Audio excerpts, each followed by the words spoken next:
Imagine waking up in a world with no soap, no toilets, no heating, and no clean water. Could you survive even one day in medieval Europe? Would you eat the food, sleep in the beds, or make it through the diseases? You might think life back then was simpler, but the truth is far more uncomfortable. Take a moment to like and subscribe. Your support keeps these videos coming and helps uncover more hidden corners of history. Now, let's step into the past and see just how miserable one medieval day could be. No soap, no deodorant, no clean water for washing hands, feet, or faces.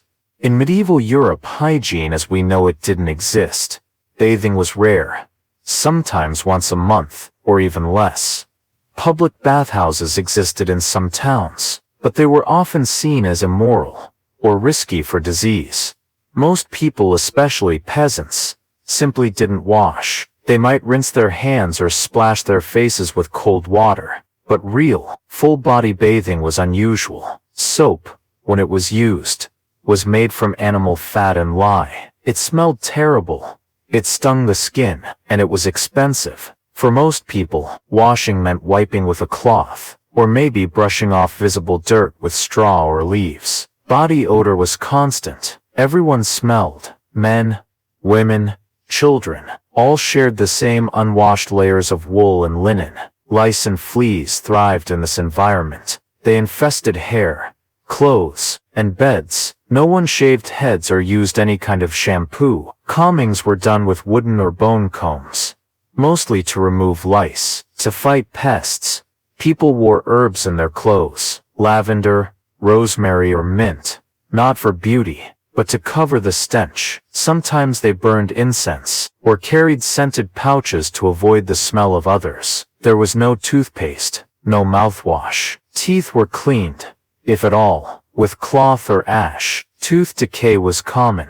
Bad breath was expected. Toilet paper didn't exist. People wiped with straw, moss, leaves, or even just hands, and then, maybe rinsed in a stream. Toilets were holes in wooden benches, or buckets, or chamber pots that were emptied into the street or river. The smell of waste lingered around homes, roads, and water sources. Bathhouses, when they were open, mixed public bathing with social activity. Some were communal, with men and women together. Some included food, drink, or even illicit services. As a result, many religious leaders condemned them, and during plagues, they were shut down entirely. Even among the wealthy, hygiene was primitive. Royalty and nobility wore perfumes to hide smells. They might change shirts more often, but still avoided bathing for fear of illness. Some physicians believed water opened the pores and made the body vulnerable. People believed in humors, balance, and miasma. They thought bad smells could cause disease, so they masked odors with scented oils or burning herbs, but didn't connect illness with filth, bacteria, or viruses. Hospitals and monasteries had rules for cleanliness. Monks might bathe weekly or on religious holidays, but this was the exception, not the rule. Peasants lived in one-room homes with dirt floors. Animals sometimes shared the space. Beds were straw piles on the ground. Bedding was rarely washed, and often full of insects. Clothes were rarely changed. A tunic might be worn for weeks. Undergarments, if owned, were limited, and also rarely cleaned. During menstruation, women used rags or nothing at all. They managed as best they could, with no access to sanitation, clean water, or privacy. Fingernails were caked with grime. Feet were blistered, cracked, and dirty. Wounds festered without treatment. Barbers acted as surgeons. They might lance boils, pull teeth, or trim hair, but none of this involved sterilization. You could smell a medieval village before you saw it. Waste flowed in the streets. Butchers dumped blood and offal into public drains. Chamber pots were emptied from upper windows onto the road below. People used the same water source for washing, drinking, and dumping waste. Rivers carried the runoff of daily life, and often became sources of infection. Even the churches, grand as they were, couldn't escape the stench. Pilgrims tracked in mud and waste, Bodies were buried nearby, and sometimes under the floor. The air inside was heavy with incense, mildew, and unwashed skin. Hygiene wasn't a cultural value. It wasn't taught in homes or schools. It wasn't enforced by law. It simply wasn't understood. To live even a single day in this world meant waking with itchy bites, pulling on clothes that hadn't been washed in months, stepping outside into mud, manure, and filth, and eating with hands that had never touched soap. This was normal life, for kings, for monks, for peasants. The idea of being clean, as we know it, didn't exist, and even if you could endure the smell, you'd still face the constant risk of infection, the swarm of parasites, and the lack of any relief from dirt, sweat, or rot. It wasn't just uncomfortable, it was dangerous and inescapable. Cleanliness would not come to Europe for many centuries more, and for most of the medieval world, the grime was part of life, every hour, every day, without exception. The food was not fresh. The bread was hard, the meat was salted, smoked or rotten, and clean water, in most places, could not be trusted. Eating in medieval Europe was not about taste. It was about survival. Grain was the foundation of the diet. Oats, rye, barley, and wheat, ground into coarse flour, mixed with water, and baked into flat, dense loaves. White bread was rare and expensive. Only the wealthy ate it regularly. Most people ate dark, gritty bread, full of husk, and often mold. Porridge was common, a slow-boiled mush of grains and water, sometimes mixed with bits of onion, herbs, or fat if available. Sweeteners like honey were scarce. Salted pork and dried fish were staples. Fresh meat spoiled quickly, so most was preserved, with heavy salt or smoke. This made it tough, dry, and overly salty. Boiling was the most common method of cooking. Roasting was rare, and used more fuel. Soups and stews stretched ingredients across many mouths. Whatever vegetables were in season, carrots, leeks, turnips, thrown into the pot and eaten until gone. In winter, food ran low. Storage methods were crude. Famine was frequent. A bad harvest meant hunger. A bad winter meant starvation. There was no refrigeration, no reliable supply chains. People ate what was grown nearby, and what could survive without spoiling. That meant dried beans, old onions, pickled cabbage. Protein was limited. Meat was a luxury. Fish was eaten more often, especially on Fridays and during Lent. But inland towns had little access. Eggs were a treat. Milk was unstable. Butter and cheese were made in small batches, and didn't keep long. Spoiled food wasn't thrown out. It was eaten anyway, covered in sauces, or heavily spiced, if spices could be afforded. To mask the rot, street vendors sold pies, stews and ale, but hygiene standards were non-existent. Food was often prepared with dirty hands, left uncovered, and exposed to flies and dust. Ale and beer were safer than water, because the brewing process killed bacteria. Children drank it, monks brewed it, peasants depended on it. Wine was regional, and usually sour or thick, stored in wooden casks, or clay jugs. Without filtration, water from wells and rivers was dangerous. It carried waste from nearby homes. It tasted foul, and often led to illness. People didn't know about microbes, but they knew that bad water made them sick, so they avoided it. When possible, spoons and knives were used, but forks were rare. Most people ate with fingers, wiping hands on tunics, or using bread as a scoop. Plates were often wooden, or made of stale bread called trenchers. The trencher absorbed grease, and was sometimes eaten at the end, or given to the poor. Feasts were grand, but rare. Only nobles experienced variety. They ate peacock, swan, boar and spiced custards, but even their food was often served lukewarm, and prepared in smoky soot-covered kitchens. The poor lived on repetition, the same stew for days, the same bread, every meal, with little change, little flavor, little comfort. Food was eaten in silence, often in darkness, in homes lit only by firelight. with smoke, ash, and insects drifting through the air. There were no labels, no standards, no refrigeration, no knowledge of calories, nutrients, or safe temperatures. Eating was a daily gamble, and hunger was always near. The line between nourishment and sickness was thin. A spoiled meal could mean dysentery, or worse, and still, it was all they had. Scraped from soil, stretched through winter, and eaten, with hands over bowls of wood, in rooms of dirt and straw. It wasn't indulgence, it was endurance. The taste didn't matter, only survival did. And for many, even that was not guaranteed. Injuries didn't heal. Fevers didn't break. Wounds festered and spread. Because medicine, in medieval Europe, was more faith than science. There were no hospitals as we know them. No emergency rooms. No trained doctors with reliable knowledge. Instead, there were barbers, monks, midwives, and folk healers. Treatments were based on the theory of humors. 4 fluids believed to control the body: blood, phlegm, black bile, and yellow bile.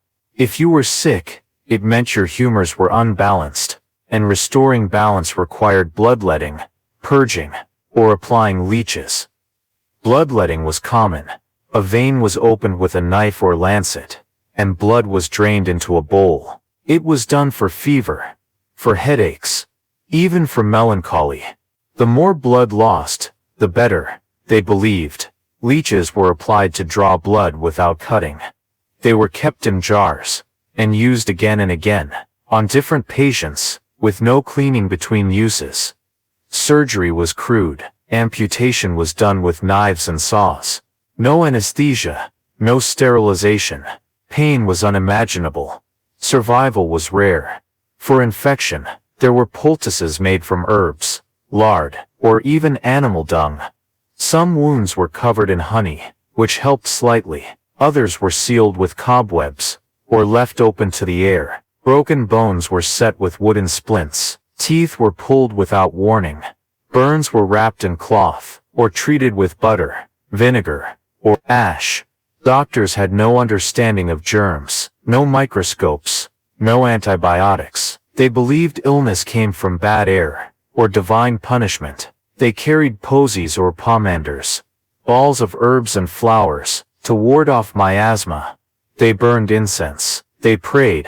Pharmacies didn't exist, but apothecaries sold powders, oils, and dried plants. Recipes included ingredients like ground pearls, crushed beetles, or dried human skull. Cures for fever might include owl eggs, viper flesh, or powdered coral. Astrology guided treatment. The position of the moon or stars could dictate when to bleed a patient, or when to give certain herbs. The zodiac was printed in medical texts, alongside drawings of bleeding charts. Midwives handled childbirth, but without sanitation, childbirth was deadly. For mothers, for infants, infections from dirty hands or tools were common. No pain relief, no cesarean section, no emergency help. Mental illness was not understood. Those with seizures, depression, or hallucinations were called mad or possessed. They might be chained, beaten, or locked away. Monasteries kept some written knowledge, medical texts from ancient Greece and Rome, translated by hand, but full of errors. Doctors, if available, trained for years, but relied on outdated theories, and followed the same harmful treatments again and again. There were no licenses, no regulations. Anyone could claim to be a healer, and many did. Wandering surgeons offered treatments in exchange for coin or food. Tooth pullers worked in markets. Herbalists made their own mixtures from local plants. Plague doctors wore long robes, gloves, and beaked masks filled with herbs. They had no cure, only guesses, and most fled towns as quickly as possible. Wounds could become deadly in days. Simple cuts, burns from cooking fires, bites from rats. Any opening in the skin was dangerous. Fever often meant death. So did diarrhea. So did childbirth. So did winter. People feared sickness deeply, and expected it. Few lived past their 30s or 40s. Children died in infancy. mothers in labor, fathers from injury or infection. There was no concept of public health, no sewage systems, no clean water policies, no quarantine strategies.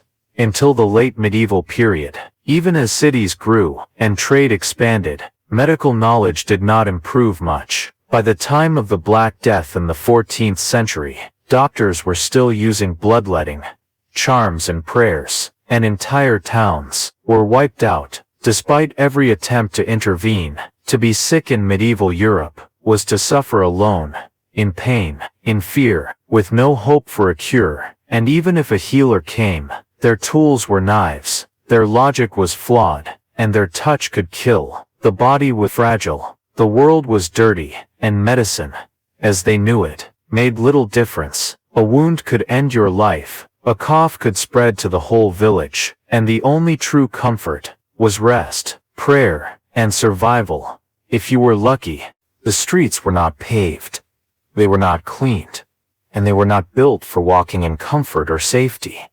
A medieval town's road was made of dirt, packed by feet, hooves, and wooden cartwheels. In dry months it became a choking cloud of dust. In wet seasons it turned into deep, clinging mud. And always, it was layered with waste. Animal droppings were constant. Horses, oxen, pigs, all shared the streets. Their waste was left behind and trampled by others. Human waste was just as common. Chamber pots were emptied out windows, with a shout, or, sometimes without one. The contents splattered into the street below. There were no underground sewers, no storm drains, no garbage collection.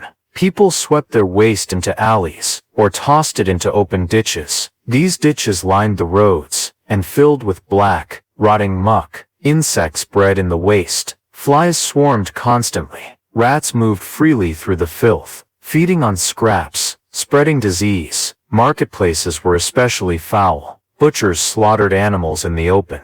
Blood, entrails, and bones were discarded on the spot. They ran into the dirt, soaked the walkways, and added to the already overwhelming smell. Fish vendors tossed their refuse into gutters. Vegetable peelings, spoiled fruit, and broken eggs piled up. By midday the stench was thick. By nightfall, it was unbearable. Street cleaning was rare. Some towns hired rakers, men who shoveled refuse out of main roads, but the volume was too great, and much of it simply shifted from one place to another. In narrow alleys, sunlight couldn't reach the ground. Moisture stayed trapped, and the rot deepened. Shoes were thin, made of leather or cloth. They soaked through quickly. There were no boots with soles thick enough to block the mess. Feet stayed wet, cold, and caked with grime. Sidewalks didn't exist. Pedestrians walked in the same space as carts and livestock. When carts passed, people had to press against walls, or step into the filth to let them by. Rain made everything worse. Floods carried sewage into homes. Wells were contaminated,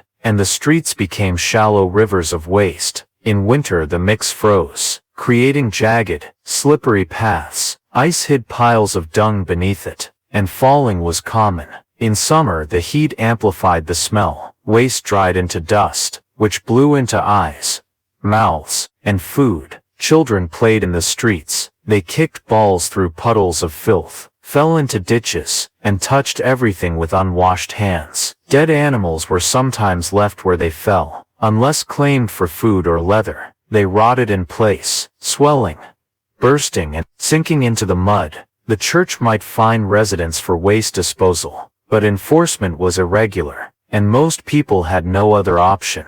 Public latrines were rare, and often filthy, used by many, cleaned by few. They emptied into pits or rivers, and were breeding grounds for disease. Water sources were often located near waste ditches. People drew water in buckets, unaware it was mixed with runoff from nearby roads. Even in wealthier neighborhoods, waste was still present, only in smaller amounts, and slightly better contained. Nobility might have courtyards or privies, but their servants dumped the waste into the same streets. It all ended in the same place. Town gates closed at night, and the stench hung in the still air. There was no breeze to clear it, only the slow accumulation of filth. By morning, carts resumed their routes, markets reopened, and people stepped back into the same filth as before. Shoes tracked it into homes, onto rush-covered floors, and into bedding.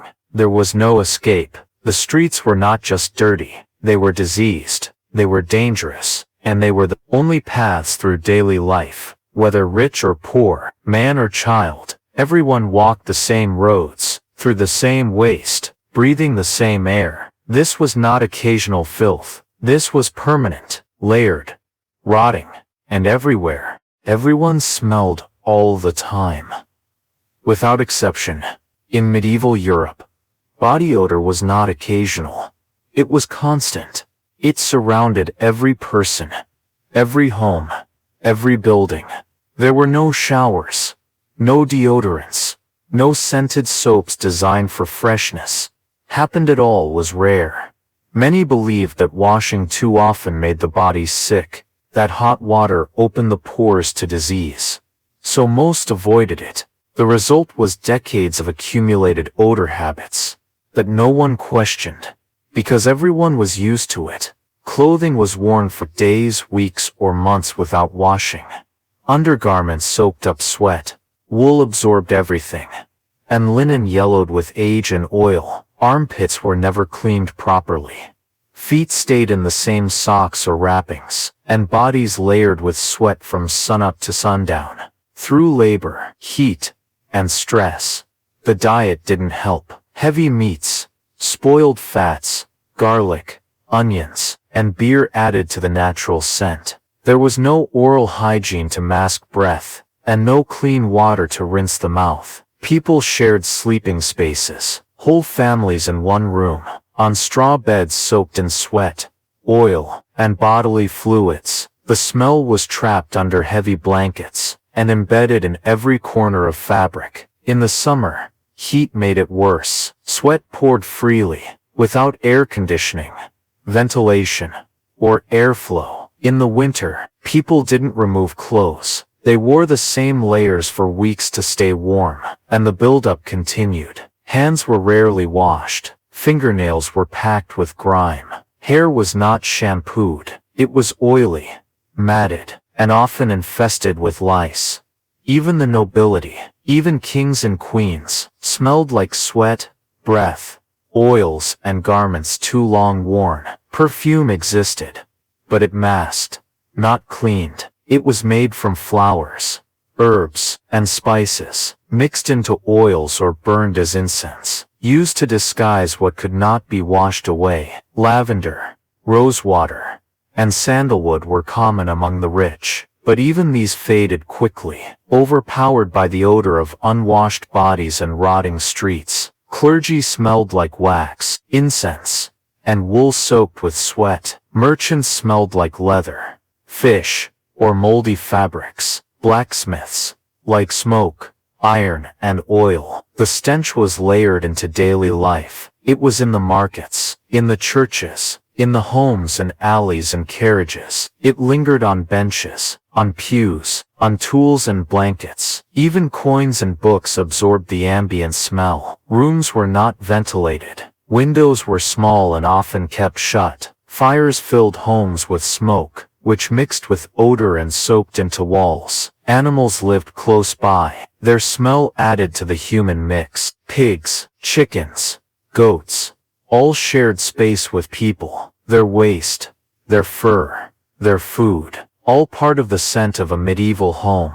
People burned rosemary and sage, hoped the smoke would purify the air, but it only covered, never removed. Bathhouses, when used, became known for vice as much as cleanliness, and many religious leaders discouraged their use, so public washing declined even further. Public gatherings, like feasts, masses, and festivals, became overwhelming. Hundreds packed into stone rooms, with no airflow, no washing, and no relief. Body odor was not just a detail, it was a defining condition of life. And it wasn't limited to adults. Children too were unwashed, sweaty, dirty, from play, labor, and sleeping beside parents. Even during illness, patients were rarely cleaned. Sweat, vomit, and waste added to the surrounding stench. Hospitals were thick with the smell of suffering.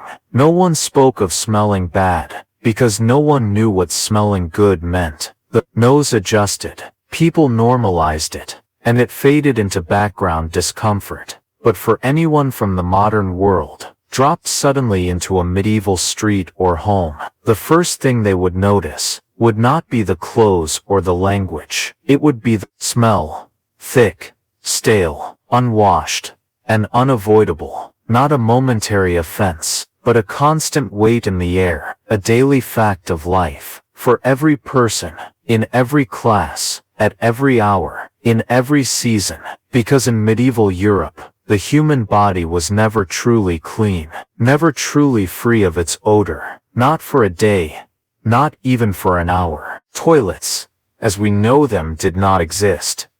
There was no plumbing, no flushing, no privacy. In medieval Europe, relieving oneself was a daily challenge, handled with tools, habits, and customs very different from today.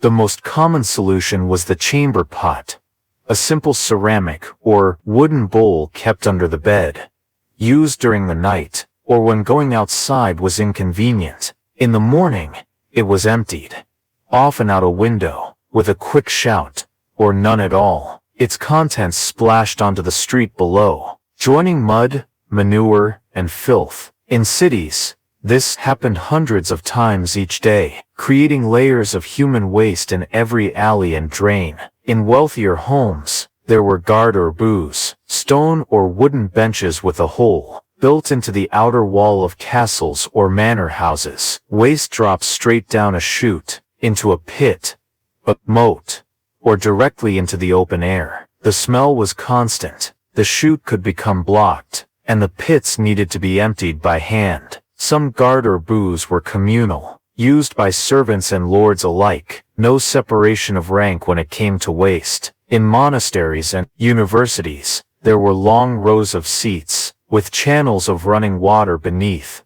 if water was available. Otherwise, pits were dug and covered with boards. But for most people, especially peasants, the toilet was the outdoors, fields, forests, ditches, wherever there was space and a bit of privacy. In towns, public latrines were rare and almost always filthy. Wooden structures built over cesspits, with overflowing waste and unbearable stench. Maintenance was irregular. Pits filled quickly, and cleaning them was one of the most dreaded jobs. Gong farmers, men hired to remove human waste, worked at night.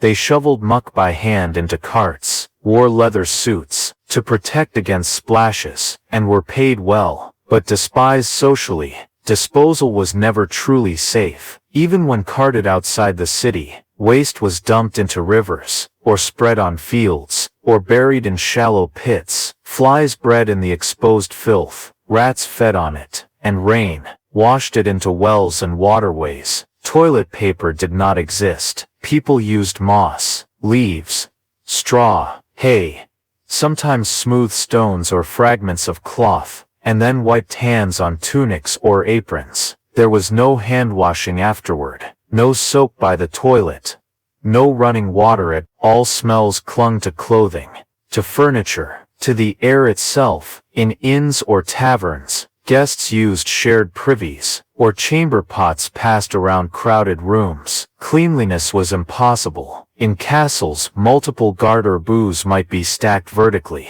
with waste from upper floors falling onto lower ones, and sometimes leaking through the walls. The term gong came to mean the waste itself, and the pits beneath castles were called cesspits, or garde-boues. Some were deep, others shallow.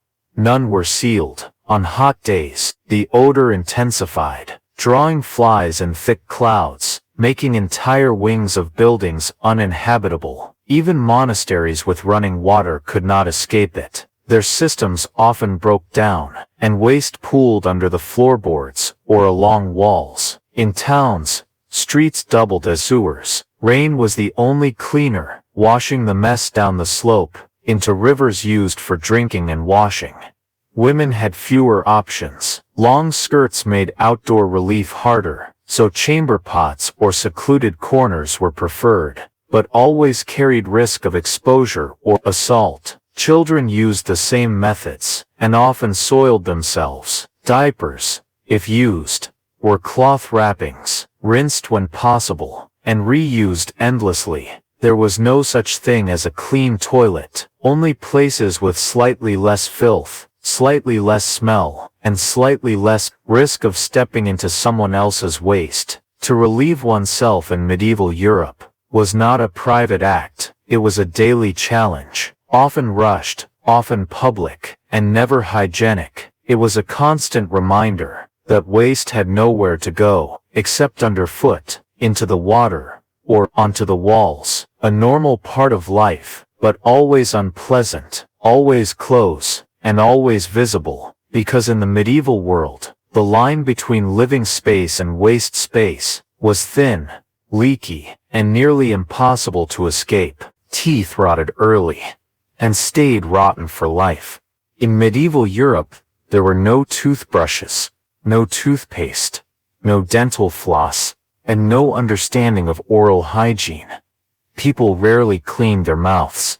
When they did, they used twigs, cloth, or ash, rubbing the teeth to remove surface grime, but doing nothing to stop decay. Sugar was scarce in the early Middle Ages, but became more common by the late period, especially among the wealthy, and it worsened dental problems rapidly.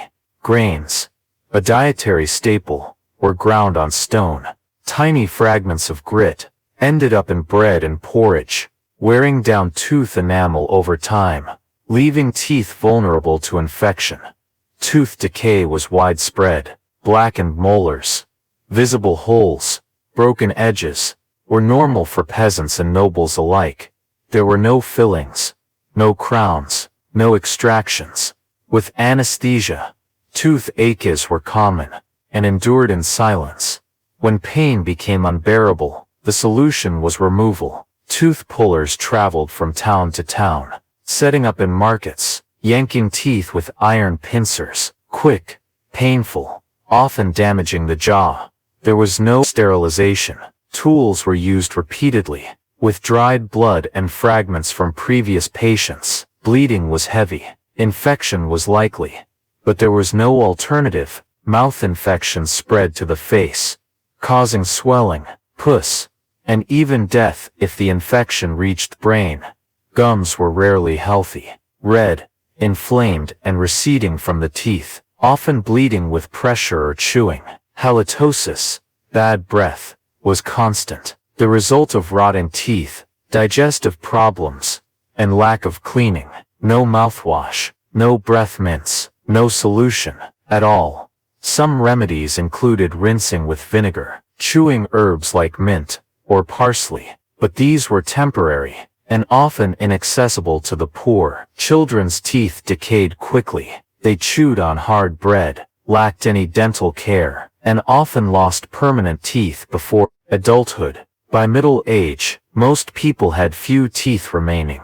Gaps were common. Smiles were rare. Dentures did not exist in practical form, though some early versions were made from wood, bone, or animal teeth. They were uncomfortable and rarely used. Even royalty suffered. Skeletons from the period show heavy wear and disease. No one was spared by class or wealth. Monks and scholars sometimes wrote of tooth pain, calling it a punishment or a divine test, because no one knew the cause. Superstitions grew around dental pain. Some believed worms caused tooth decay. Others blamed bad spirits or humoral imbalances in the body. Treatments were equally misguided. Heating the jaw with irons, packing holes with herbs, or draining the tooth with sharp tools. If infections spread to the throat, breathing could become difficult, leading to slow suffocation. With no relief available, there were no dental clinics, no professionals trained in anatomy or surgery, only tradesmen with basic tools, and crude methods passed down informally. Even brushing with cloth did little. Because there was no way to prevent the damage already done. People chewed with pain, swallowed carefully, and learned to live with dull, aching discomfort. Tooth problems affected speech, appearance, and confidence, but they were so common, no one expected better. Tooth loss was a part of aging, accepted by all, and endured by most. No repairs, no cosmetic help, only gaps, rot, and daily pain. Mouth sores were frequent. Cracks in the lips, infected cuts from hard bread, or fungal growths, untreated and unexplained. There was no escape, only slow progression, from discomfort, to agony, to extraction. Because in medieval Europe, dental care did not exist, only tooth pain, tooth loss, and silence. Clothing was heavy, rough, and uncomfortable.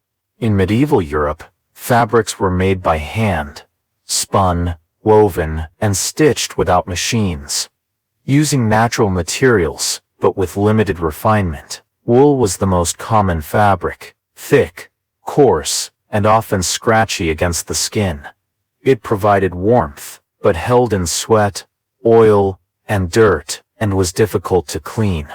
Linen, made from flax, was used for undergarments, when available, but even linen could be stiff and abrasive, and most peasants owned only 1 or 2 garments at most. Cotton was rare, imported at high cost, silk even rarer, limited to the nobility and clergy, and only worn on special occasions. Clothes were worn in layers, an under tunic, an over tunic, a cloak, all made of the same thick materials, to protect against wind and cold. But in summer, these layers became suffocating. With no breathable fabrics, and no expectation of seasonal change, there were no socks as we know them. Feet were wrapped in cloth, which bunched, slipped, and absorbed moisture. Shoes were made of leather, soft, thin, and quickly worn out. They offered little protection from rocks, mud, or waste. Belts and laces fastened tunics and hose. Buttons were rare and expensive, and zippers, of course, didn't exist. Clothing wasn't sized, it was fitted approximately, and often handed down, or traded, or patched endlessly. Peasants wore the same clothing day after day, through work, sleep, and weather. Garments grew stiff with sweat and grime. Stains became permanent, and tears were repaired crudely, if at all. Clothes were not washed often, because water was scarce, and soap was expensive. When washed, clothes were pounded with lye, then left to dry in the sun, which faded the colors, and further stiffened the fibers. Dyeing was limited. Most garments were brown, gray, or off-white. Colored cloth required special plants and labor. Blue from woad, red from madder. But these faded quickly, and were rarely seen outside noble circles. Undergarments, when worn, were long linen shirts, but many peasants went without them, exposing skin directly to wool and leather. There were no elastic bands, no smooth seams, no linings, or softness. Cloaks were worn for warmth and rain, fastened with brooches or pins, but easily soaked, and heavy when wet. In winter, fur was sometimes used, from rabbits, sheep, or squirrels, but it was crude, and often infested with lice or mites. Gloves were rare. Hands were exposed to cold, dirt, and work. Hats were used for protection from sun or snow. Simple wool caps, hoods, or felted forms. Again, nothing soft, and nothing washable. Women's dresses were long and heavy, dragging in mud, catching on stones, making fieldwork more difficult. There was no such thing as leisure wear, or sleepwear, or casual clothing. The same garments were worn to work, to eat, to sleep. Changing clothes was a luxury, reserved for feast days, or funerals. Clothes were homespun, and homemade, cut to conserve fabric, not to flatter the body. For children, clothing was similar to adults, just smaller, and just as rough. Infants were swaddled in strips of cloth, wrapped tightly for months, with no diapers, and limited cleaning. Chafing was common. Itching, sweating, rashes, all accepted as normal. There were no wardrobes or closets. Garments were folded or hung on hooks. If families owned more than one set at all, in noble households, fashion was more elaborate, but still uncomfortable. Stiff collars, tight bodices, heavy embroidery, with limited mobility, and even less comfort. Clothes did not stretch, did not breathe, did not adjust to the body. They itched, they rubbed, they restricted, and they stank, because in medieval Europe, clothing was not about comfort, it was about necessity, covering the body, shielding it from the elements, and lasting as long as possible. Even if it scratched, even if it smelled, even if it never truly fit, it was worn, because there was nothing else. Safety was uncertain. Violence could erupt at any time, and protection was limited. In medieval Europe, law enforcement was minimal. There were no organized police forces, no emergency numbers, and little guarantee of justice.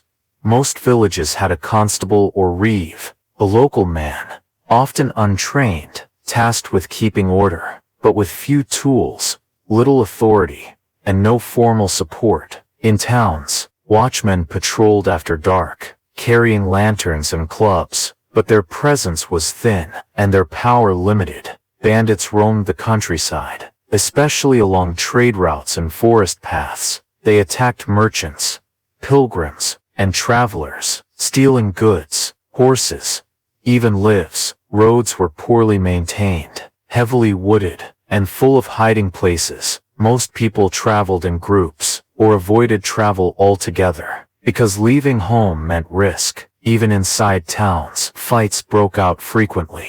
Arguments turned violent over land, money, or pride. Drunken brawls in taverns, disputes in markets, feuds between families. Weapons were common.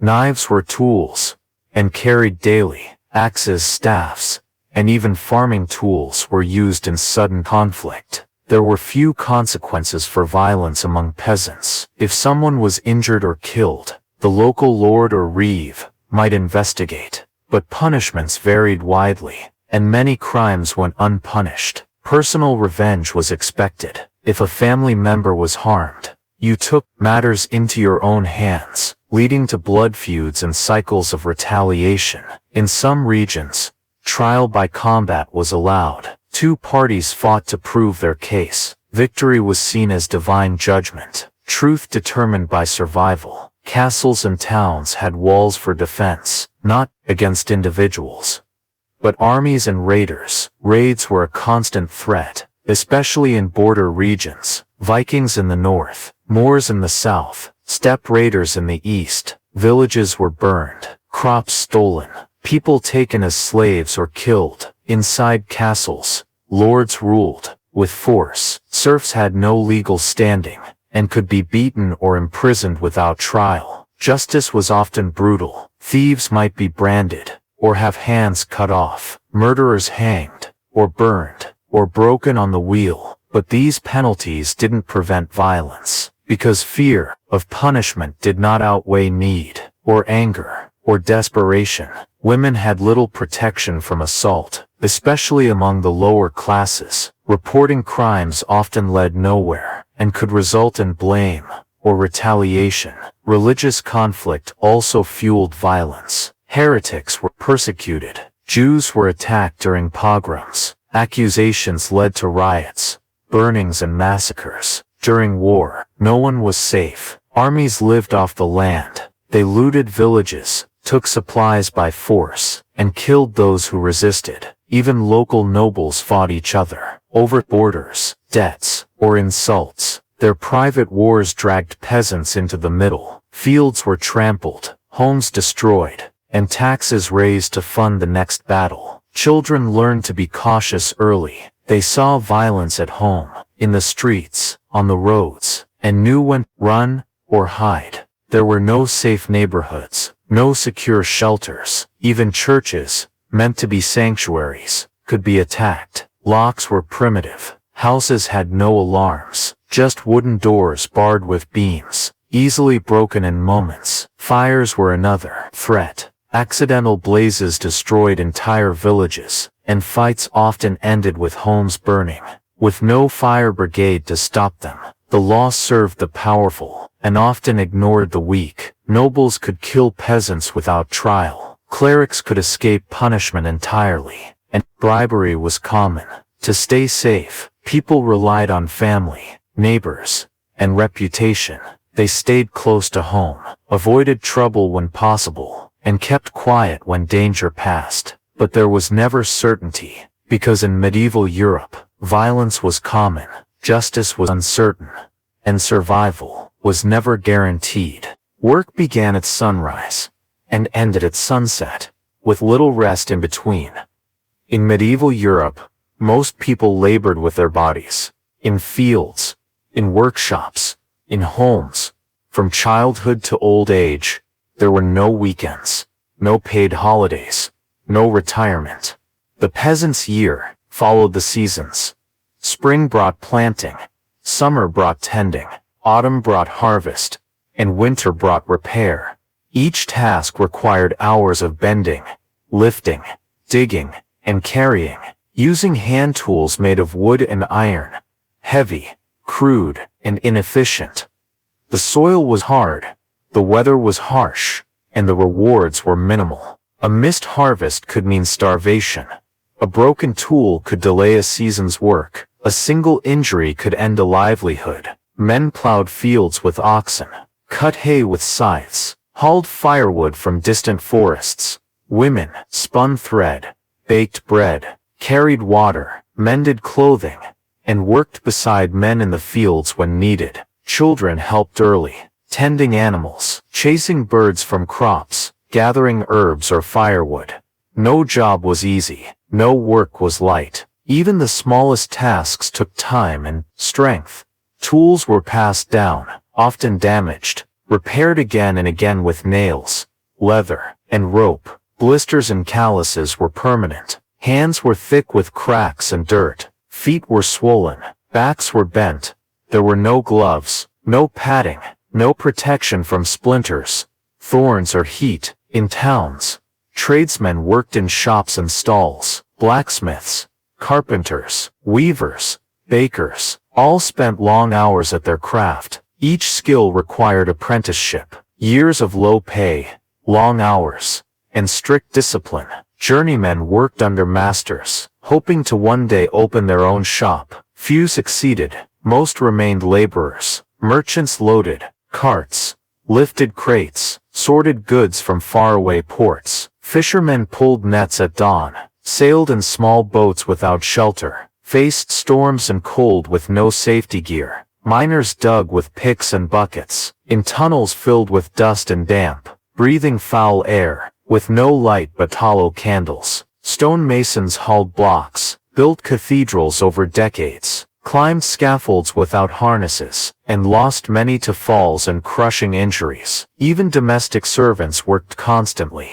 lighting fires, scrubbing floors, tending children, serving meals, hauling water, and sleeping on straw behind the hearth. Work began before light, and continued until darkness made it impossible. Meals were quick, a piece of bread, some ale, a few minutes to sit, then back to work. Festivals and holy days brought short breaks, but often required extra labor, preparing food, making offerings, traveling to church. Sick days were rare. If you couldn't work, you didn't eat, and if you were injured, there was no compensation, no medical leave, no help at all. Tools wore down bodies. Repetitive strain went untreated. Pain was ignored. No one spoke of exhaustion, because exhaustion was constant and expected. Clothes were soaked with sweat, then dried, then soaked again.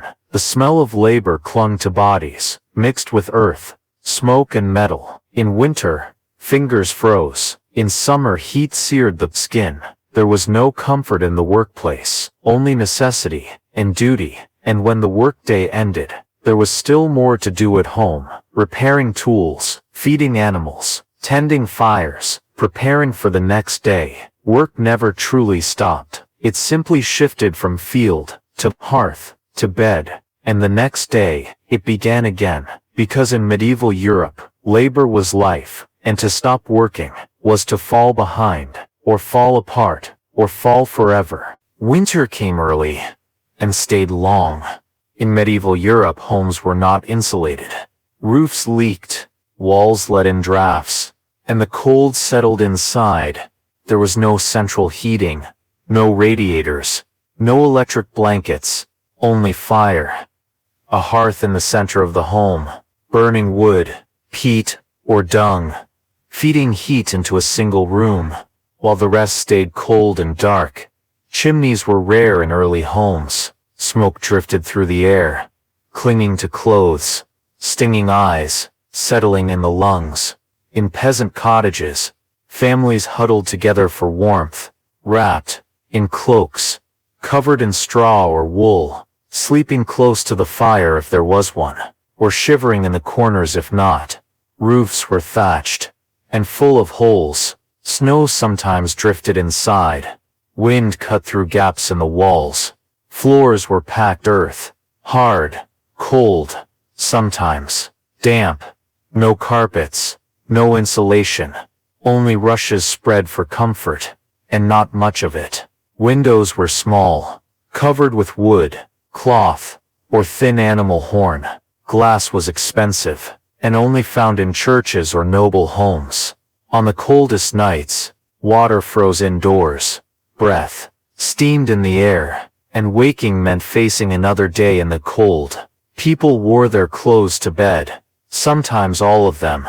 Layered wool, linen, furs if available. Blankets were coarse and limited. Children suffered most, their limbs cold to the touch, their sleep interrupted by shivers. In larger houses and castles, rooms far from the hearth froze. Stone walls absorbed and radiated cold, and corridors stayed icy, even during daylight. Servants carried hot coals in trays, or warmed stones to place under blankets. But the warmth lasted only a short time. Fires were tended constantly. Wood had to be gathered, dried, stored. Peat had to be dug and stacked in advance. Running out meant freezing. Fuel was expensive, or simply unavailable. Forests were often controlled by lords, and peasants needed permission to gather. Fallen branches, in monasteries, stone cloisters and bare cells made winters difficult. Monks wore layers, prayed in the cold, and endured in silence. In towns, smoke filled narrow streets, each home burning its own fire, each chimney adding to the haze, the air thick with soot and frost. Washing was avoided, because water was too cold, and drying clothes indoors took days. Food was harder to cook. Fires burned low to conserve fuel, hands numbed while preparing meals, and water froze in buckets. Animals were brought inside, adding warmth, but also noise, smell, and more filth. Illness increased, coughs, chills, fevers, all worsened by cold air and damp clothing. There were no heated rooms to recover in, only blankets, and time, and luck. Every movement in winter was harder. Chores slowed, tools froze, and fingers stiffened from exposure. There were no warm shoes, only thin leather or cloth, wet from snow, cracked from cold. Frostbite was common, especially on hands, toes, and ears. People walked through snow with wooden sleds, or stayed indoors when the cold became dangerous, but many had no choice. They worked in barns, in fields, on roads, with no protection but cloaks and layers, and no break from the biting wind. Fireplaces in castles were larger, but not more efficient. Heat escaped through cracks, leaving great halls cold despite roaring fires. Tapestries on walls added some warmth, but only in noble homes. For most, winter meant cold from waking to sleep. From November to March, and beyond, it shaped daily life, how people worked, slept, moved, and dressed. It never truly lifted indoors, and even the hearth could not warm the entire room, because in medieval Europe, the cold was not just outside, it was inside, in every breath, every step, every night, and no one was ever truly warm, until the season passed, or the fire caught just right, and only for a moment, they were everywhere. Small, silent, persistent, insects infested nearly every part of medieval life. Homes, beds, clothes, food, no place was free from them. Lice lived in hair and clothing. They fed on blood, laid eggs in seams and collars, and caused relentless itching. Everyone had them. Peasants, nobles, monks, even royalty combed lice from their garments and hair. There was no shampoo, no lice treatments, no running water to wash them away. Fleas jumped from person to person. They lived in bedding, in straw mattresses and rushes on the floor. They bit at night, and left red, swollen marks that became infected easily. Bedbugs were common too, living in the cracks of wooden furniture, feeding on sleepers, leaving behind trails of waste. Clothes were never truly clean. They absorbed sweat, oil, and dirt, creating a perfect habitat for insects. Changing garments did little, because all garments were infested, even if washed. Clothes were dried in the open air, where more bugs could crawl in. Ticks attached during time in the fields. They burrowed into skin, and brought fevers and illness. Gnats and flies filled the air, especially in towns, where waste and open food drew them in swarms. They covered meat in markets, flew into eyes and mouths, laid eggs on wounds and rotting trash. Beetles infested grain stores, eating through sacks, leaving droppings, spoiling entire harvests. Mites infested straw. They crawled on skin, causing rashes and invisible bites. Mosquitoes bred in ditches and still water. They came in waves during warmer months, buzzing at ears, biting through cloth, and leaving behind red welts that swelled and spread. Rats carried fleas that spread plague, but the fleas were part of daily life long before disease struck. They lived in homes, on bodies, in animals' fur, in bedding and storage areas. Insect bites led to infections. Scratching with dirty nails opened wounds, and without treatment, many wounds worsened into serious illness. No one could escape them. In castles or cottages, in towns or fields, tapestries, curtains, and feather beds were filled with insects. They were woven in, hidden, and uncleaned for years. Even churches had them. Buried bodies, wooden pews, unwashed robes, all offered shelter for crawling pests. Infants slept in cradles lined with wool, already full of fleas and lice. Children scratched constantly, with no relief, no ointment, no end. Herbs were used to repel some bugs, lavender, mint, rosemary, but only the smell, never the source, was addressed. People combed their hair daily, with fine-toothed bone or wooden combs. Removing lice and nits, a necessary chore, but never fully effective. In monasteries, combing was done in silence, as a regular part of the day. Even monks could not escape the infestation. People burned sulfur or herbs in small rooms, trying to smoke out the insects, but this often failed, and added choking fumes to already smoky homes. Insects were part of food preparation. They flew into bowls, got baked into bread, or were swallowed without notice. Meat left hanging drew maggots within hours. Cheese crawled with larvae. Bread sat uncovered, and collected flies and eggs. Cleanliness wasn't expected, because it wasn't possible. The insects lived with the people, on the people, and inside every layer of daily life. Even at night, they were present, in the straw, in the sheets, in the seams of every blanket. A night's sleep meant constant itching. A morning's wake meant new bites. And nothing changed, because nothing could be done. The idea of an insect-free home did not exist. People lived with them, endured them, scratched at them, and simply accepted them.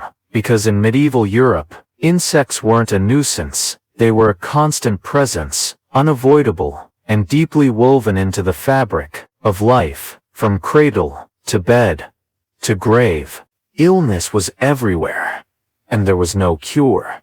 In medieval Europe, disease spread quickly, through streets, homes, markets, carried by air, water, hands, and animals.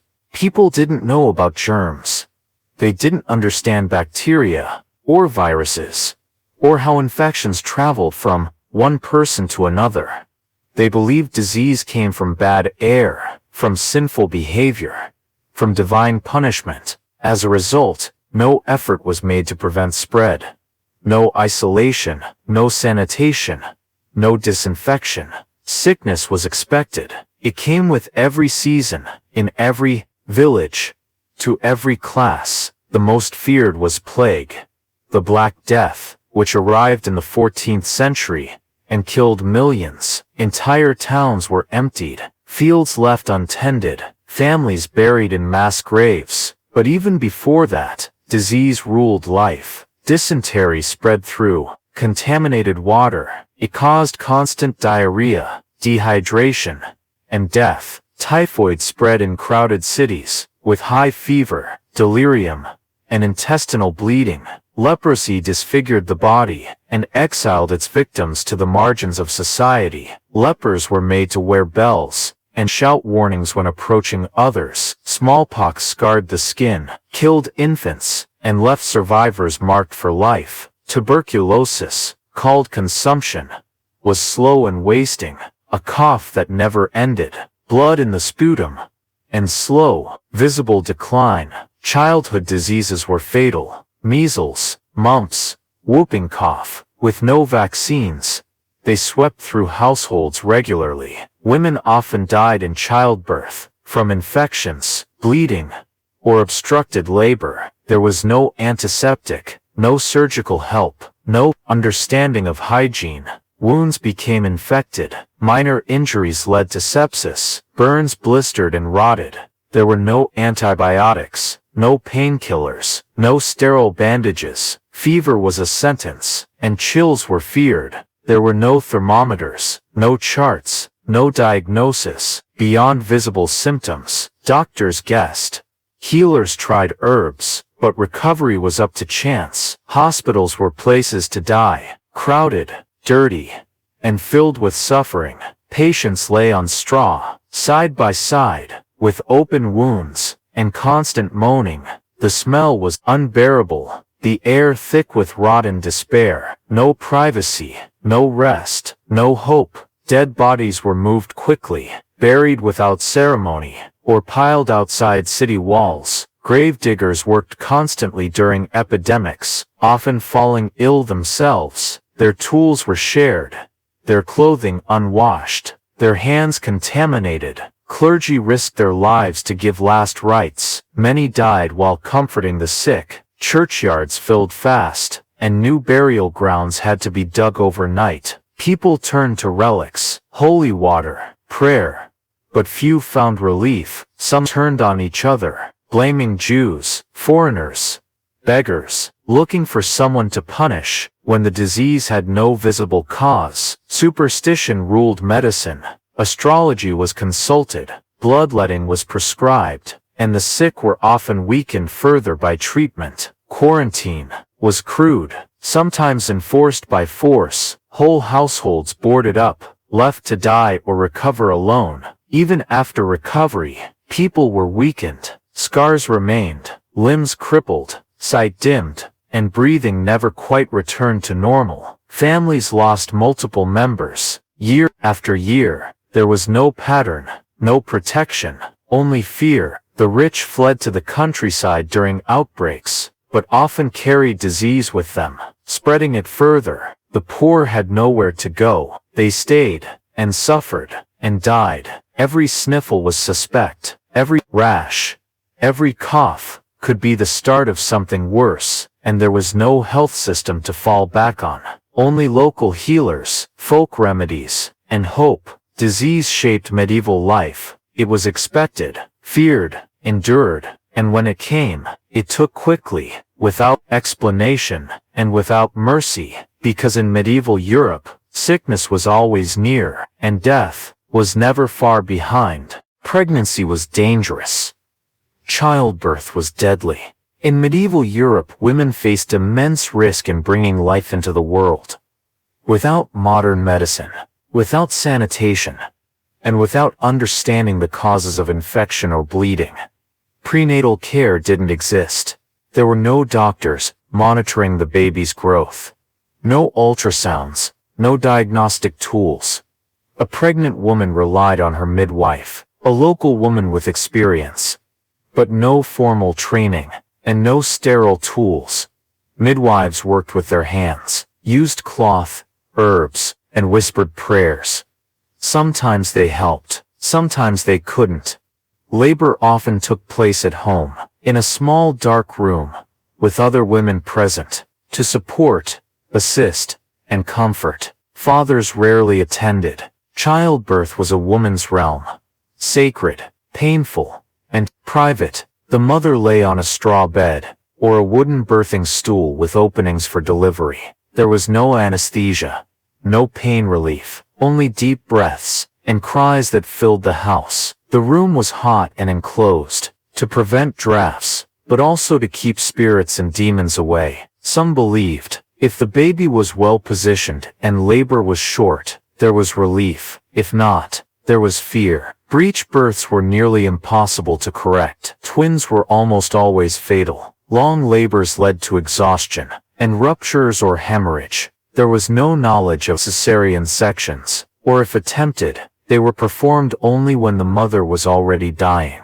To try and save the child, many women bled to death, slowly, on the floor of their homes, with no way to stop the flow, no transfusions, no medical tools. If the child survived, it might still die within days, from infection, from weakness, from cold. Newborns were baptized immediately, often by the midwife, because infant death was so common, and baptism was believed to save the soul. The church kept records of births and deaths, and long lists of infants baptized, then buried. Within the same week, women who survived one childbirth might face another a year later, because contraception was unreliable, and large families were expected.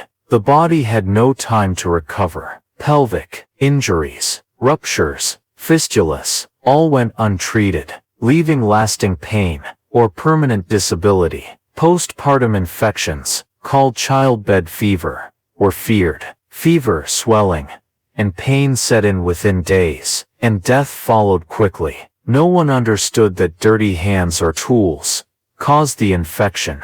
There was no hand washing, no boiling water, no antiseptic practices. Survivors were considered blessed, or lucky, because death in childbirth was one of the most common causes of death for women.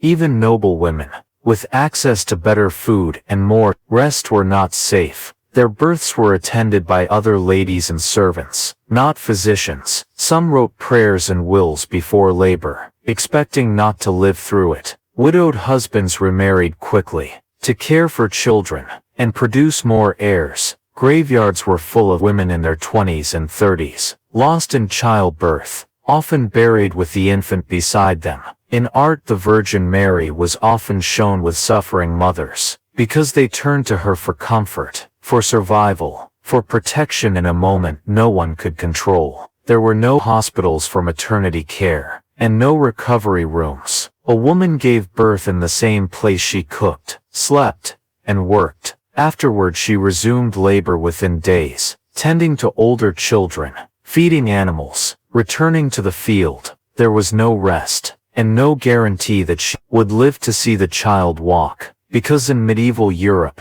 childbirth was not just a beginning, it was a trial, a gamble, a moment balanced between life and death, with no safety net, and no second chances. Privacy was rare, and often non-existent. In medieval Europe, daily life was lived in shared spaces. Homes were small, rooms were few, and families were large.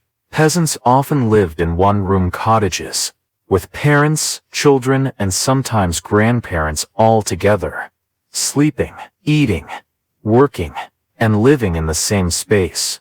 There were no bedrooms, no doors to close, no walls to separate one person from another. Beds were shared, a single straw mattress for an entire family, or a wooden frame with ropes and blankets piled on top. Children slept beside parents. Siblings shared space. Sometimes animals were inside too, for warmth or protection. Every sound was heard.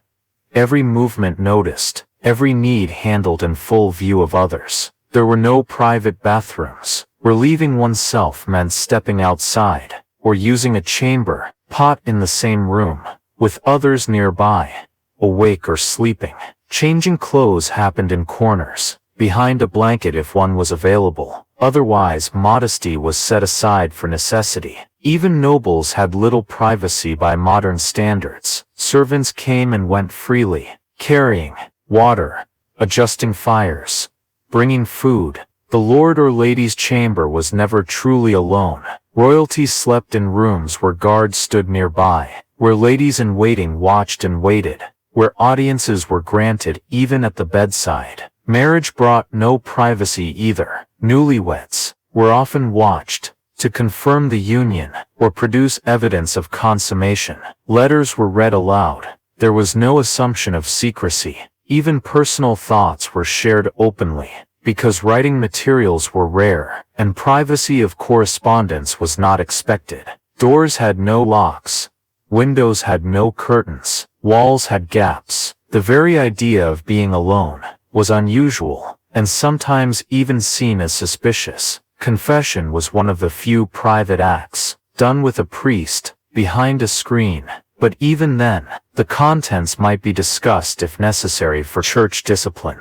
Medical care was public. Midwives and neighbors helped in childbirth. Wounds were treated on open tables. Death was witnessed by many. Church services were communal. Feasts were communal. Even bathing, when it occurred, might be shared, in rivers or in public bathhouses with others present. Clothing was repaired in front of others. Meals eaten from a common pot. Work done shoulder to shoulder, from field to forge to kitchen. Secrets were hard to keep, and reputations were built on public behavior, because everyone knew everyone else's business. Walls were thin, homes were close, and voices carried easily. In towns, neighbors lived side by side, above and below each other in shared buildings. Shops opened directly onto streets, and workshops had no separation from the home behind them. Silence was unusual. There was always a child crying,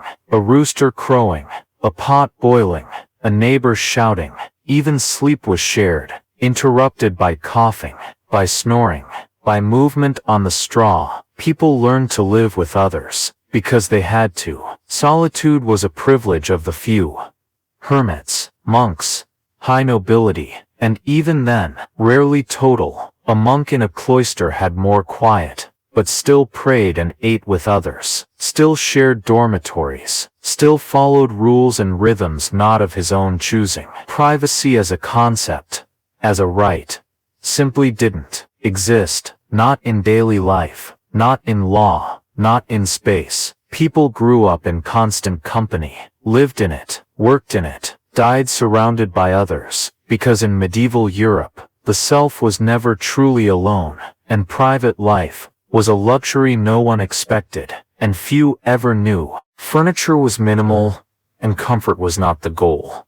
In medieval Europe, homes contained few pieces, simple, heavy, and hard. Chairs were rare, especially for commoners. Most people sat on stools, three-legged, low to the ground, made of wood, without backs. Benches lined walls, shared by many, unpadded, splintering, and cold. The wealthy might own a high-backed chair, reserved for the head of the household. Sometimes carved, but still hard, and uncomfortable for long sitting. Tables were basic, planks of wood laid across, trestles, used for eating, working, chopping, and then dismantled, or pushed aside. There were no cushions for chairs, no fabric upholstery, no spring or stuffing, only wood, straw, or at best, wool sacks. Beds were better, but only slightly.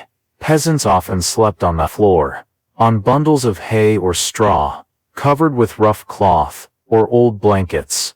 These straw mattresses, called palliases, flattened quickly, they attracted lice, collected dust, and grew moldy in damp seasons. The wealthier slept on rope-strung wooden frames, covered with sacks of wool or feathers.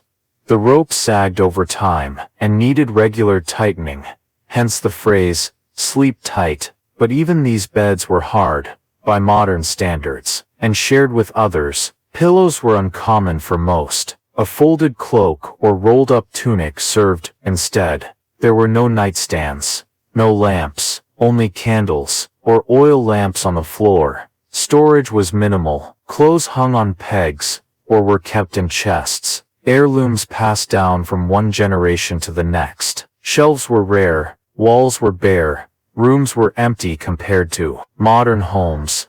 Noble homes had more. Long tables, tall chairs, carved trunks, but still no softness. Stone floors were covered with reeds or rushes, changed infrequently, soiled by daily life. In castles, the great hall served many purposes: dining, meeting, resting. Chairs were placed along the wall, with only the lord seated in the center during meals. Tapestries offered some warmth, but furniture remained rigid, heavy, made for display, not comfort. Children sat on laps, or on the floor. There were no cribs, no child-sized furniture. Cradles were simple wooden boxes on rockers, lined with straw or wool, with no safety features, and no softness beyond what cloth could provide. Desks did not exist for most. Writing was rare. Those who wrote used boards or tables, standing or leaning over for long hours. The concept of relaxing in a chair did not exist, because comfort was not considered a need. You sat to eat, to sew, to pray, not to lounge, not to rest your back. People rested by lying down, or leaning against walls, or hunching over work for hours without break. There was no padded chair by the fire, no armchair in the corner, no mattress designed for the spine. Even monasteries followed strict rules. Beds were simple, stools were shared, tables served for work and reading. Furniture was practical, built to last, not to ease the body. It creaked, it splintered, it wore down over time. People accepted this. They did not expect ease. A home had what it needed to function, and nothing more, because in medieval Europe, comfort was not built into daily life, and furniture was not a source of rest, but a tool, hard and yielding, and often shared, with no softness anywhere in reach. Religion was everywhere, and it shaped every part of life, from birth to death, from morning to night. In medieval Europe, Christianity was not optional. It was required, socially, politically, and spiritually. The church was the central institution, more powerful than kings in many regions, controlling land, wealth, education, and law. Every town had a church, every village a chapel. Every week included mandatory attendance. Often multiple times, missing Mass was a sin. Failing to confess was dangerous. Doubting doctrine could lead to punishment. Or worse, children were baptized within days of birth, often by a priest or midwife, because an unbaptized child, it was believed, could not reach heaven. Marriage required the church's blessing, conducted before an altar, witnessed by clergy, recorded in parish books. Daily life was filled with religious rhythm. Morning prayers, evening prayers, saints' days, fasting days, feast days, vigil days. Meat was forbidden on Fridays. Lent required abstinence and repentance. Advent prepared the soul for Christmas. Every action, eating, sleeping, working, had spiritual consequences, and was observed by God, saints and angels. The Church taught heaven, hell, and purgatory, a system of reward and punishment, with eternal consequences for earthly choices. Confession was regular. Sins were listed aloud to a priest, and penance was given, often in the form of prayer, fasting, or tasks. Tithes were collected, 10% of income, paid to the church, in coin, crops or labor. Clergy held great power. They were often the only literate members of a community, serving as record keepers, teachers, advisors, and judges in spiritual matters. Monks copied texts by hand, maintained libraries, and preserved ancient knowledge, but also lived under strict rules, with limited contact with the outside world. Pilgrimages were common. People walked for weeks or months to holy sites, carrying prayers, offerings, and hopes for healing. Relics, bones of saints, pieces of the cross, drops of sacred oil were revered. They were believed to hold power, and churches competed to display the most miraculous ones. Heresy was not tolerated. To question church teachings risked excommunication, social isolation, or death. The Inquisition was established to identify and punish heretics. Interrogations were severe, punishments harsh, sometimes involving torture, and often ending in execution. Jews lived under strict limitations, often in segregated quarters, subject to heavy taxes, forced conversions, and periodic expulsions, blamed during times of plague or famine, and targeted in violent pogroms. Islam was seen as the enemy during the Crusades, a religious war sanctioned by the Church, where sins could be forgiven through violence abroad. Education was under Church control. Monasteries trained boys for religious life. Girls were taught obedience, prayer, and domestic duties. Secular learning was minimal. Books were written in Latin. Scripture was read only by clergy. The average person heard it during Mass, not in their own language, not in private, not by choice. Art was religious. Paintings, sculpture, stained glass, all depicting saints, angels, Christ or the Virgin Mary, used to teach those who could not read. Music was liturgical. Gregorian chants echoed through stone churches, simple, repetitive, sacred, sung by choirs, not for entertainment, but for worship. Daily fear of sin shaped decisions, guilt, penance, confession, repeated through every stage of life. Even illness was seen as divine punishment, recovery as mercy, death as judgment. There was no separation between faith and law. The Church issued edicts, held trials, owned vast lands, and taxed the population. To disagree, to withdraw, to believe differently, was not a private matter. It was rebellion, and it was punished, because in medieval Europe, religion was not a part of life. It was life, the structure, the authority, and the constant presence, in every home, every heart, and every day, from birth to death. Society was fixed, and your place in it was determined at birth. In medieval Europe, the social order was rigid, structured like a ladder that few could climb, with nobility at the top, and peasants at the bottom. You were born into a class, and you stayed there. The king ruled, by divine right, believed to be chosen by God. Nobles governed large lands beneath him. Knights served nobles. Clergy served God and church. And peasants served everyone above. There was no middle class in the modern sense.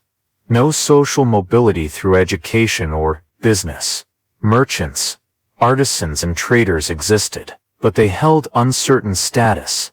Not noble, not peasant, not fully accepted. Peasants made up the majority, bound to the land, tied to lords, unable to leave without permission. Most were serfs, not slaves, but not free either.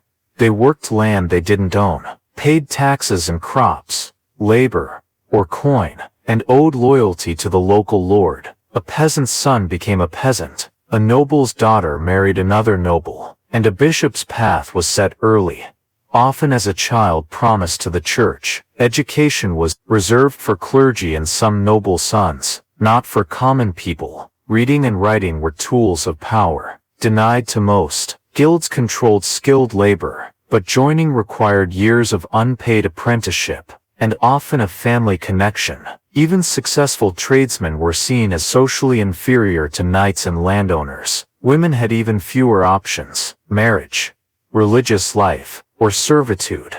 They inherited little, owned little, and moved only as part of a husband's or father's household. Laws reinforced the hierarchy. Sumptuary laws dictated what people could wear. Peasants could not wear fur. Merchants could not wear silk. Only nobles could wear purple or gold. Punishments were harsher for the lower classes. A noble might pay a fine. A peasant might lose a hand. Justice was unequal, because people were not seen as equal. Land ownership defined power, and land was inherited, not earned. Rebellion was crushed. Peasant uprisings were met with swords. Reform was rare, and always slow. Religion supported the hierarchy, preaching obedience, humility, and acceptance of one's station. Heaven was promised, but only if you endured your earthly place with faith and patience. People bowed to superiors, addressed them with titles, stood aside in their presence, and accepted inequality as natural. Taxes were regressive. The poor paid more. Proportionally, the rich held exemptions. The church collected tithes and rents, while many peasants struggled to feed their families. Names reflected rank. Occupations became surnames. Smith, baker, shepherd. Because identity was tied to role, and roles rarely changed, travel was limited, and without status or coin. Doors stayed closed. Inns, markets, castles, all required connections. Feasts were divided by table, weddings by rank. Even burials were separated. Nobles in stone tombs, peasants in mass graves. Music, literature, and even food differed by class. What a lord enjoyed, a peasant might never see. What a merchant tasted, a serf might only imagine. And though revolts happened, they failed more often than not, because the system was too entrenched, too guarded, too vast. People knew their place, and were reminded of it daily, by law, by custom, by the church, and by force. Because in medieval Europe, society was a staircase you could not climb, only stand on, and hope it would not collapse beneath you. The smell was strong, and it came from inside the house.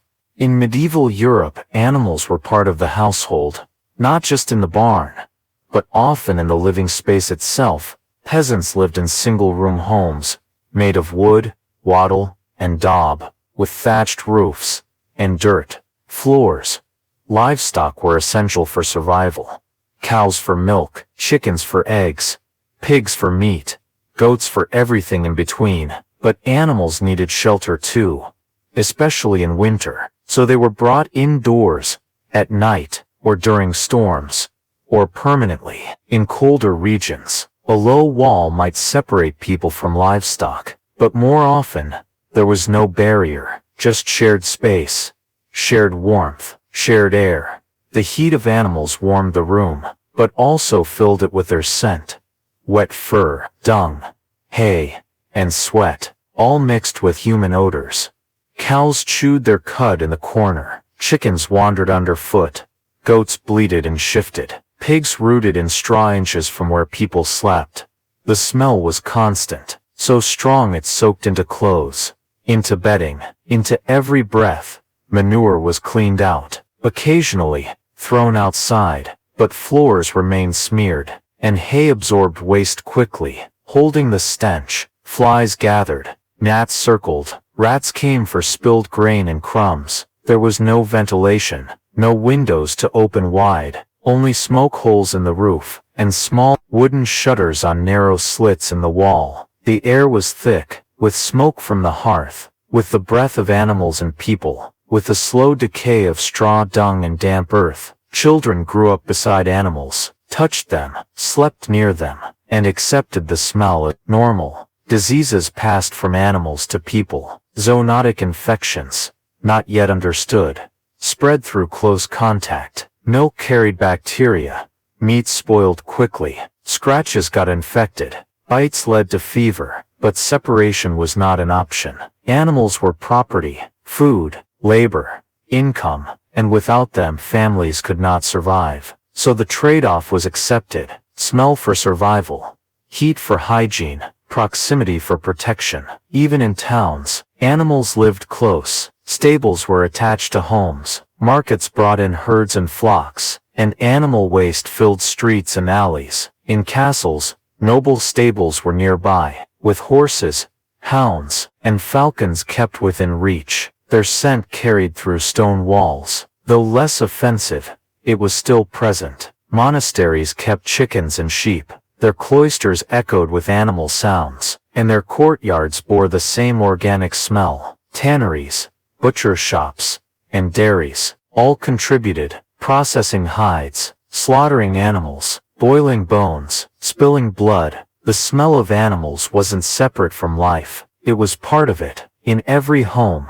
every village, every breath taken at dawn or dusk, there was no such thing as air freshener, or scented candles, only the burn of incense during church service, and herbs hung in doorways to mask the scent. But nothing removed it, nothing cleaned it, nothing changed it, because in medieval Europe, where people lived, animals lived too, and where animals lived, the smell followed, heavy, warm, ever-present, from floor to ceiling, from corner to corner, from morning to night, without relief, and without end. Punishment was public, and it was painful. In medieval Europe, justice was swift, rough, and designed to be seen. There were no prisons for long-term sentences. Jails held suspects, not convicts. Punishment came quickly after judgment, and left lasting marks. The stocks were common, wooden boards with holes for hands and head. Offenders were locked in, and left in the town square, for hours, or days. People threw rotten food, shouted insults, mocked the prisoner openly. It was shame as punishment, and suffering as spectacle. The pillory was similar, but upright, used for thieves, gossips, and debtors, with legs sometimes chained to a block below. Whipping was another frequent sentence, carried out with leather straps or knotted cords, on the bare back, in full view of townspeople. The whipping post stood in the open, outside the market, or near the church, where crowds could gather and watch, for repeated crimes, or severe ones. The punishments escalated. Thieves might lose a hand, or an ear, or be branded with hot irons, a mark burned into the skin, a letter, T for thief, B for blasphemer, a permanent reminder, a visible scar for life. Execution was reserved for the gravest offenses, murder, treason, heresy, and sometimes theft. If committed against the wrong person, hanging was the most common method, done from gallows in open fields, or at crossroads, to serve as a warning. The condemned walked there in chains, followed by crowds, prayed over by priests, then dropped, sometimes cleanly, often not. If the rope was short, death came by strangulation, slow, jerking, gasping, while onlookers watched. Beheading was reserved for nobles. A sword or axe was used, quick if the executioner was skilled, brutal if he was not. Drawing and quartering, used for traitors, was extreme. The body disemboweled, then divided, parts sent to different towns, to hang on gates or walls. Burning was used for heresy, women accused of witchcraft, or religious dissenters, tied to a stake, surrounded by dry wood, and lit in front of a crowd. People watched in silence, or shouted approval, or wept, depending on the crime, and their belief in accused's guilt. There were no appeals, no lawyers for the poor, only a local judge, or a lord's court, or the church's inquisition.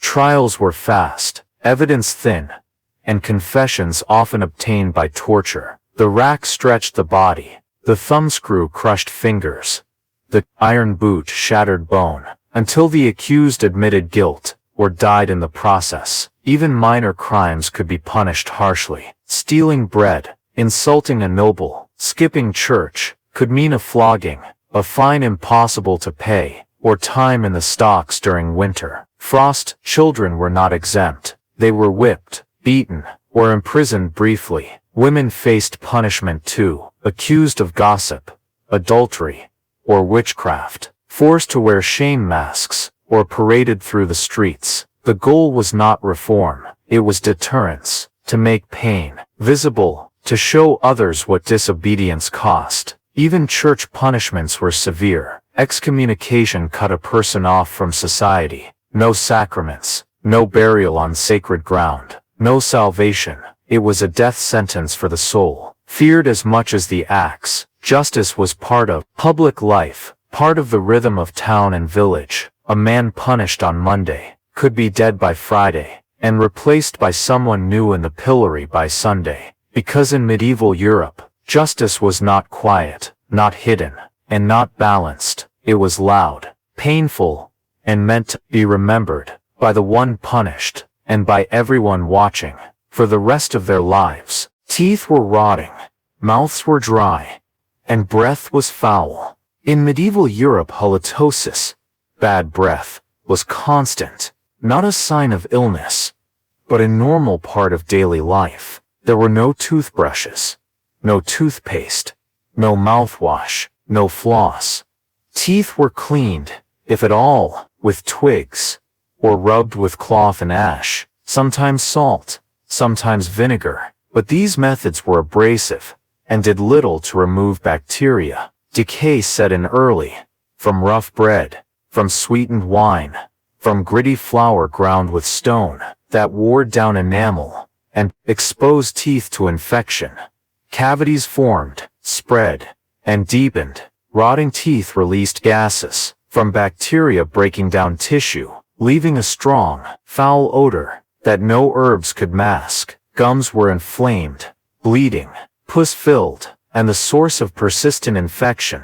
People chewed herbs, mint, parsley, cloves, for temporary relief.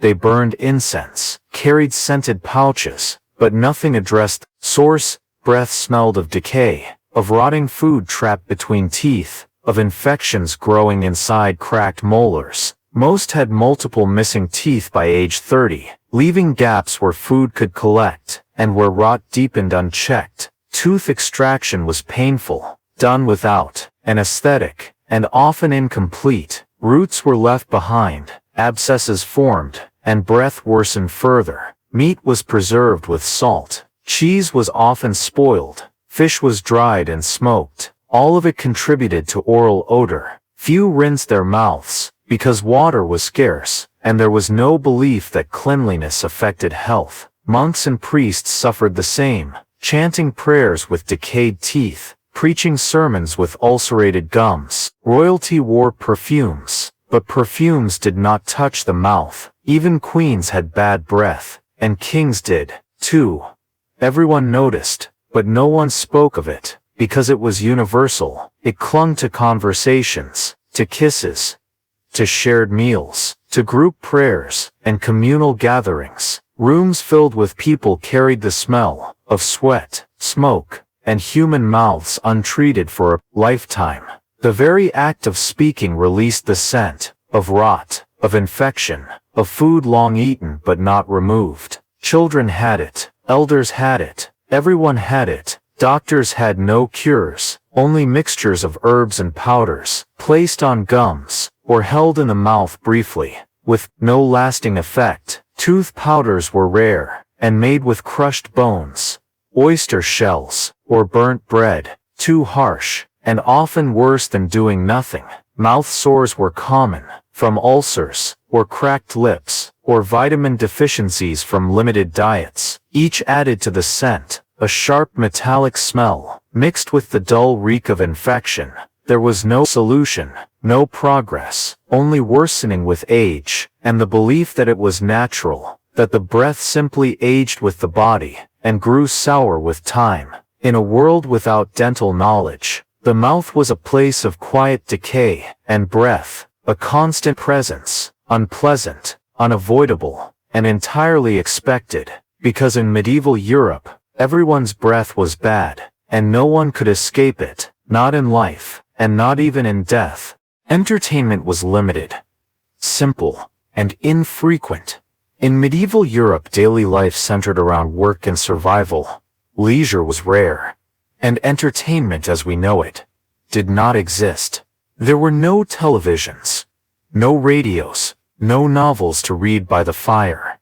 Books were scarce, copied by hand, written in Latin, owned only by the church or the very rich. Most people couldn't read, so stories were told aloud, passed from memory, shared in taverns, or sung by traveling minstrels.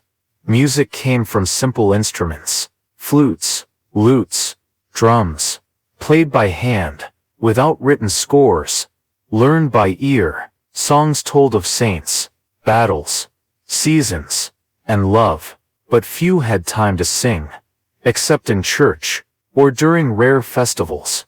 Games existed, dice, boards, sticks and stones, played by children and adults alike, but they were basic and handmade. Sports were rough, wrestling, fencing, or mob football, entire villages pushing a ball through streets, with no rules, and frequent injuries. Tournaments were for the elite, jousting between knights, watched by lords and ladies. But far removed from peasant life, storytellers traveled from town to town, reciting epics, performing short plays, sometimes moral, sometimes comic, but always brief. Church festivals were the biggest source of celebration, held on saints' days, Easter, Christmas, with feasting, dancing, and rare moments of joy. The church also controlled content. Plays were religious, mystery plays, miracle plays, enacted biblical stories in town squares. Traveling performers, jugglers, musicians, puppeteers, offered brief diversions, but were viewed with suspicion and often denied entry to towns without permission. In the evenings, families gathered around a fire, if they had one, told local tales, sang old songs, or sat in silence. There were no theaters for the common people, no concerts, no paintings on walls. Art was religious and confined to churches. No time was set aside just for entertainment. It was squeezed between chores, during winter nights, or while mending tools and clothing.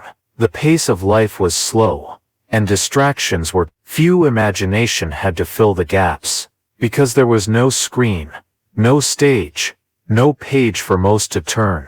Children played with what they found: wooden dolls, animal bones, sticks as swords, stones as targets. There were no toys in stores, no puzzles, no games of chance allowed by law. Alcohol provided a kind of escape. Taverns offered songs, arguments, distraction, but drunkenness led to trouble and punishment. Even among nobles, leisure was structured: hunting, falconry, chess, all done with purpose and tied to status. Peasants, entertainment was not a break from life.